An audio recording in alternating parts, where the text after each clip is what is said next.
My name is Danny Smith. I work at a homeless shelter and addiction recovery program where people are trying to deal with their stories. Stories of childhood trauma, stories of coping with that childhood trauma through many types of addictions, and stories of how those addictions ruined their lives.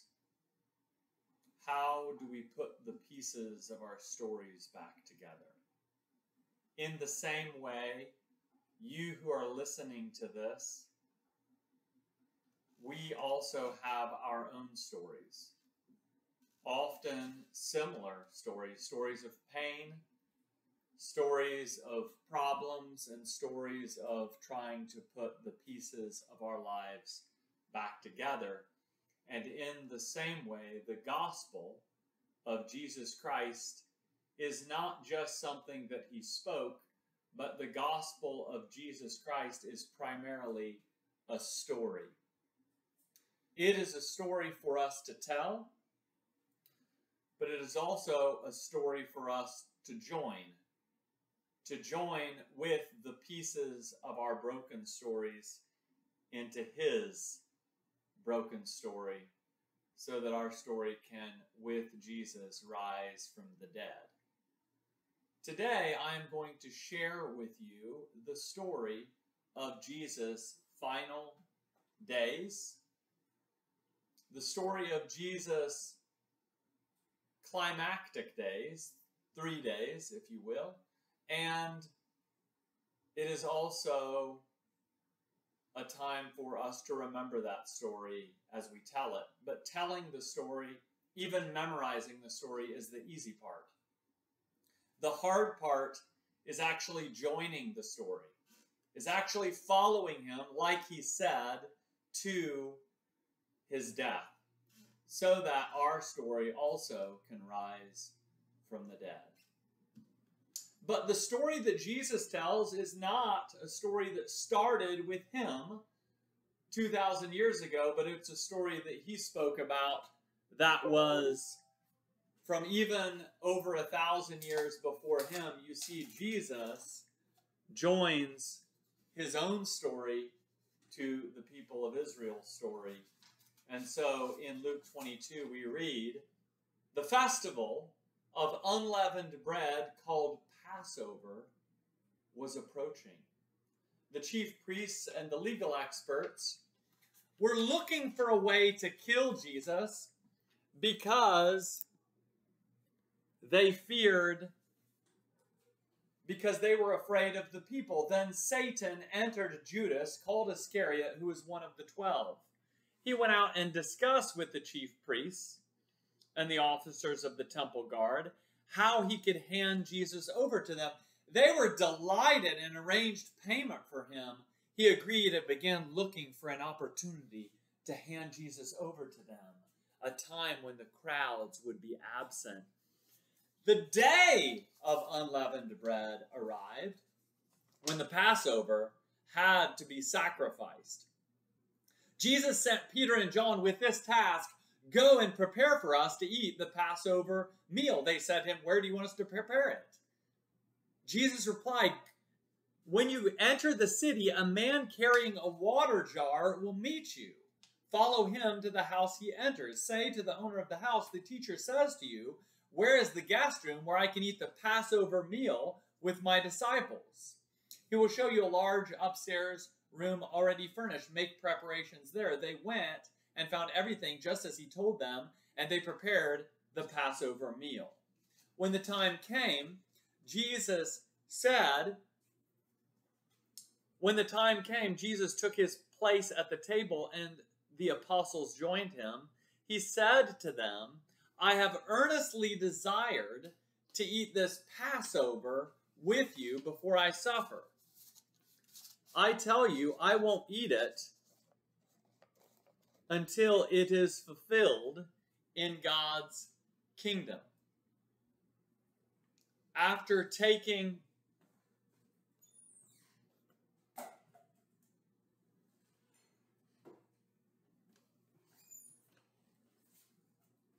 after taking a cup and giving thanks,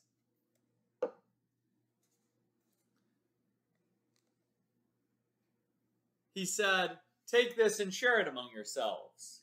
I tell you that from now on I won't drink from the fruit of the vine until God's kingdom has come." After taking the bread and giving thanks, he broke it and gave it to them, saying, "This is my body, which is given for you. Do this in remembrance of me." In the same way, he took the cup after the meal and said, "This cup is the new covenant by my blood, which is poured out for you. But look, my betrayer is with me.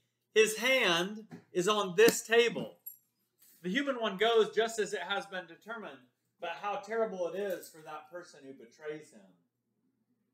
They began to argue among themselves about which of them it could possibly be who would do this.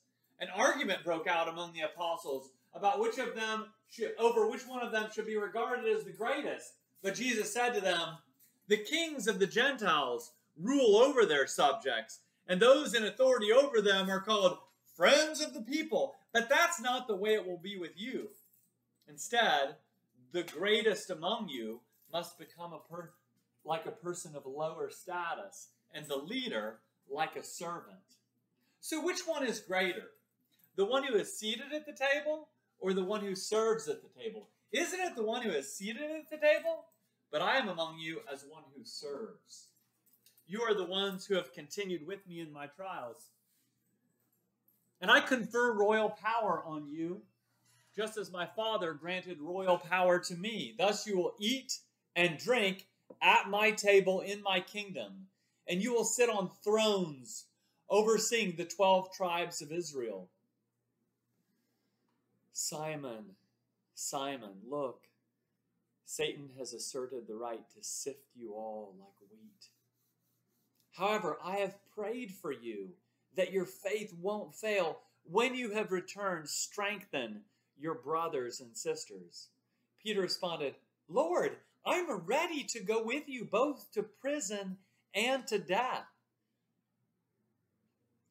Jesus replied, "I tell you, Peter, the rooster won't crow today before you have denied 3 times that you know me." Jesus said to them, "When I sent you out without a wallet, bag, or sandals, you didn't lack anything, did you?" They said, "Nothing." Then he said to them, "But now, whoever has a wallet must take it, and likewise a bag. And those who don't own a sword must sell their clothes and buy one. I tell you, this scripture must be fulfilled in relation to me." And he was counted among the criminals. Indeed, what's written about me is nearing completion. They said to him, "Lord, look, here are 2 swords." He replied, "Enough of that."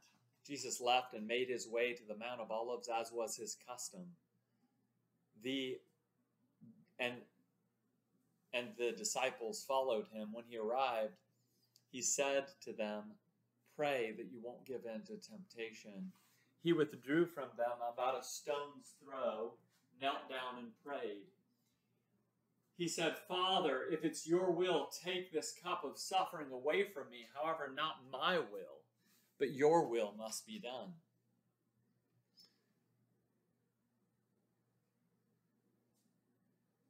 Then a heavenly angel appeared to him and strengthened him.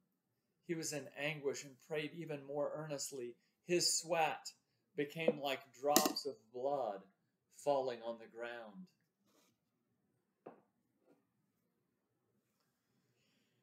When he got up from praying, he went to the disciples. He found them asleep, overcome by grief. He said to them, "Why are you sleeping? Get up and pray so that you won't give in to temptation."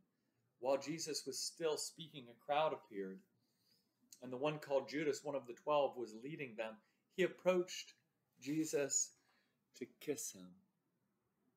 Jesus said to him, "Judas, would you betray the human one with a kiss.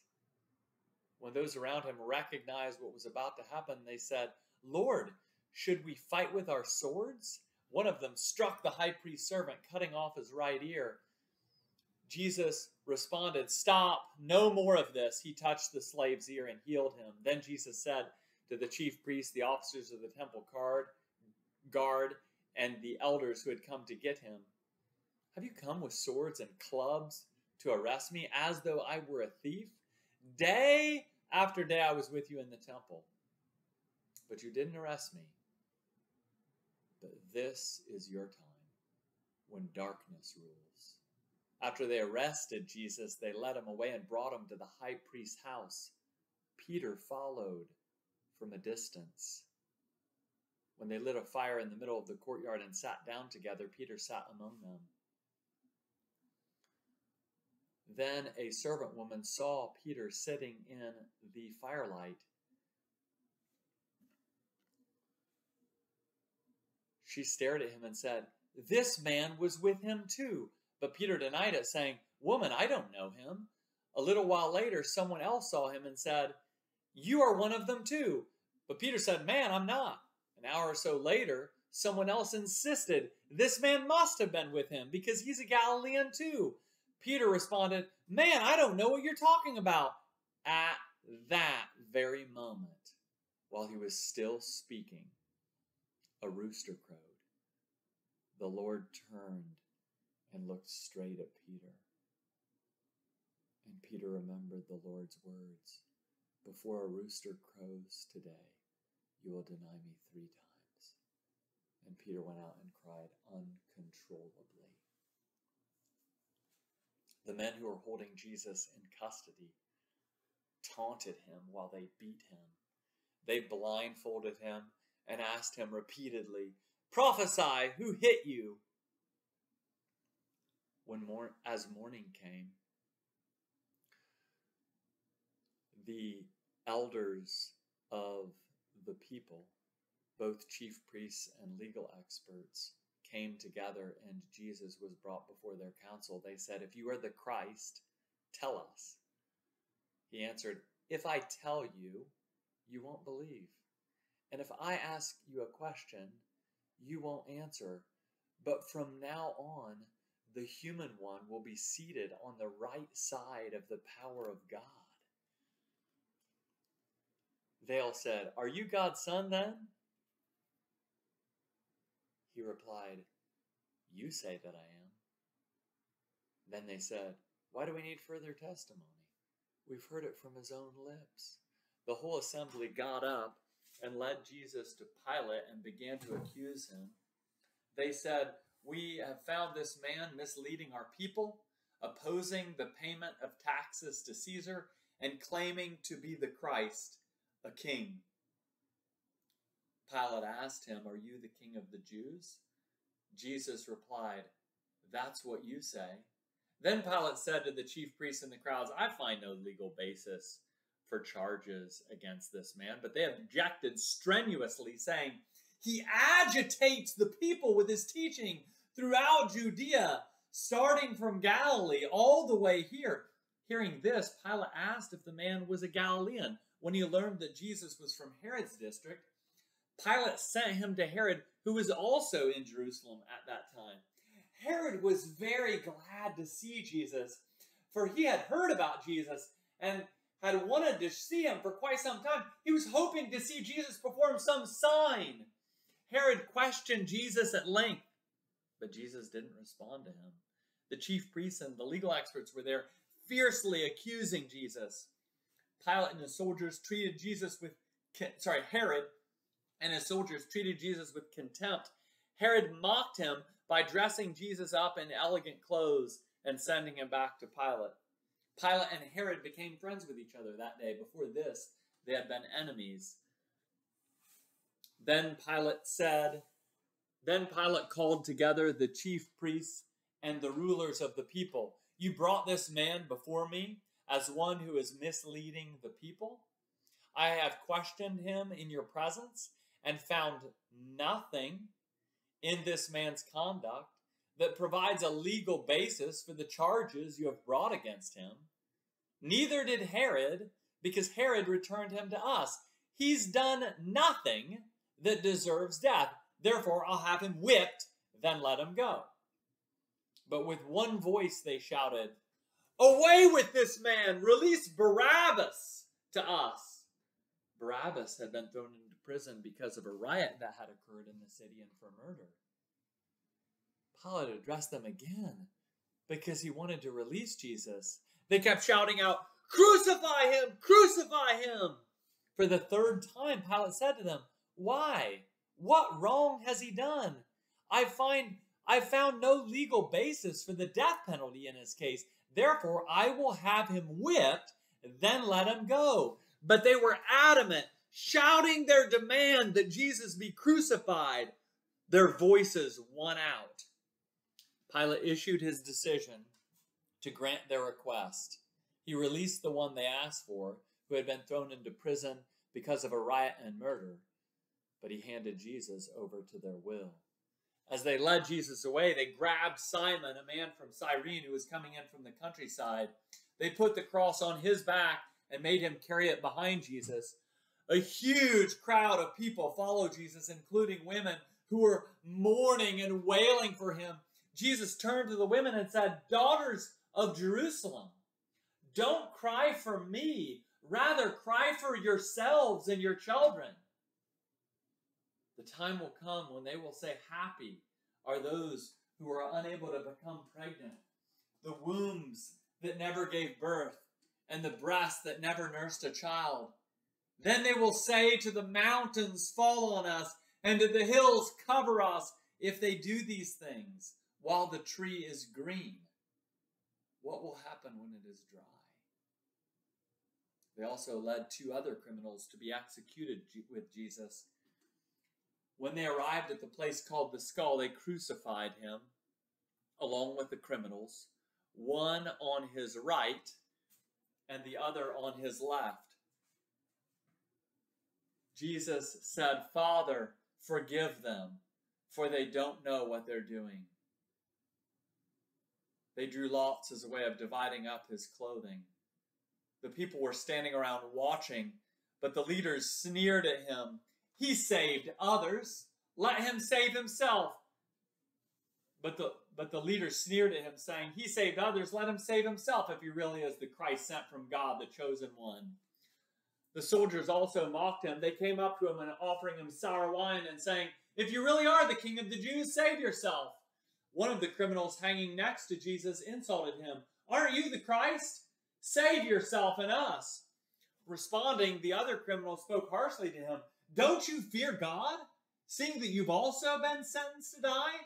We are rightly condemned, for we are receiving the appropriate sentence for what we did. But this man has done nothing wrong. Then he said, Jesus, remember me when you come into your kingdom. Jesus replied, I assure you that today you will be with me in paradise.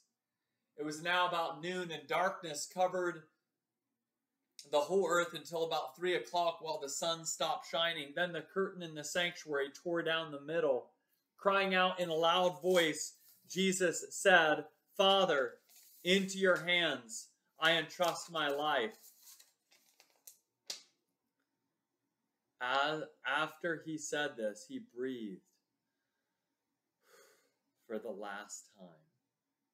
When the centurion saw what was happening, when the centurion saw what had happened, he praised God, saying, it's really true, this man was righteous.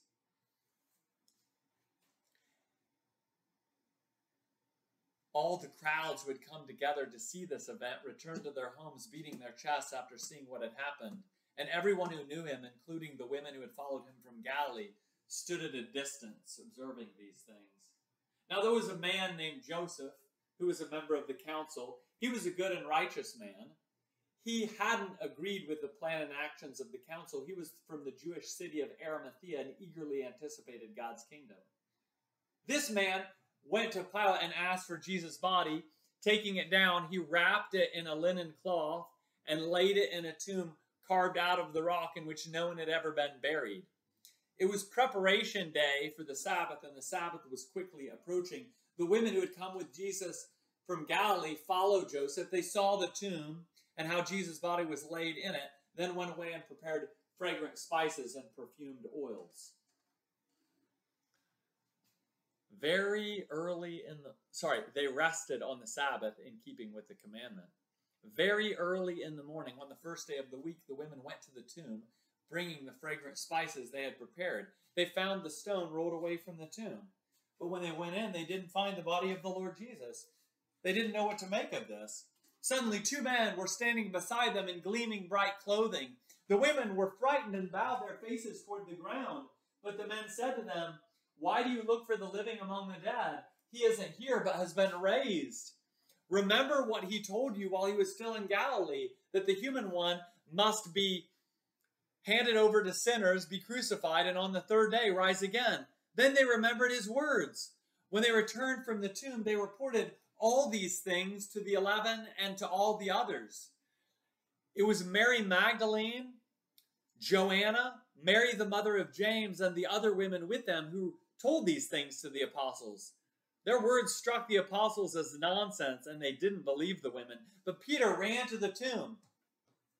When he bent over to look inside, he saw only the linen cloth. Then he returned home, wondering what had happened. On that same day, 2 disciples were traveling to a village called Emmaus, about 7 miles from Jerusalem. They were talking to each other about everything that had happened. While they were discussing these things, Jesus himself arrived and joined them on their journey. They were prevented from recognizing him. He said to them, "What are you talking about as you walk along?" They stopped, their faces downcast. The one named Cleopas replied, "Are you the only visitor to Jerusalem who is unaware of the things that have taken place there over the last few days?" He said to them, "What things?" They said to him, "The things about Jesus of Nazareth. Because of his powerful deeds and words, he was recognized by God and all the people as a prophet. But our chief priests and our leaders handed him over to be sentenced to death, and they crucified him. We had hoped he was the one who would redeem Israel. All these things happened 3 days ago, but there's more. Some women from our group have left us stunned. They went to the tomb early this morning and didn't find his body. They came to us saying that they had even seen a vision of angels who told them he is alive. Some of those who were with us went to the tomb and found things just as the women said. They didn't see him." Then Jesus said to them, "You foolish people, your dull minds keep you from believing all that the prophets talked about. Wasn't it necessary for the Christ to suffer these things and then enter into his glory?" Then he interpreted them for them, the things written about himself in all the scriptures, starting from Moses and going through all the prophets. When they came to Emmaus, he acted as if he was going on ahead, but they urged him, saying, "Stay with us. It's nearly evening and the day is almost over." So he went in to stay with them. After he took his seat at the table with them, he took the bread, blessed and broke it, and gave it to them. Their eyes were opened, and they recognized him, but he disappeared from their sight. They said to each other, "Weren't our hearts on fire when he spoke to us along the road and when he explained the scriptures for us?" They got up right then and returned to Jerusalem. They found the 11 and their companions gathered together. They were saying to each other, "The Lord really has risen. He appeared to Simon."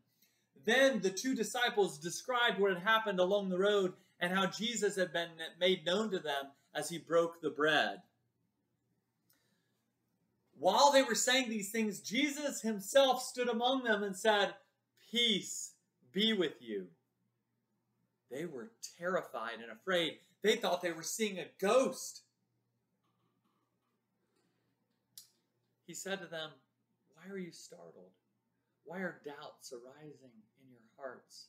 Look at my hands and my feet. It's really me. Touch me and see, For a ghost doesn't have flesh and bones like you see I have. As he said this, he showed them his hands and feet. Because they were wondering and questioning in the midst of their happiness, he said to them, "Do you have anything to eat?" They gave him a piece of baked fish. Taking it, he ate it in front of them. Jesus said to them, "These are my words that I spoke to you while I was still with you, that everything written about me in the law of Moses, the prophets, and the Psalms must be fulfilled." Then he opened their minds to understand the scriptures.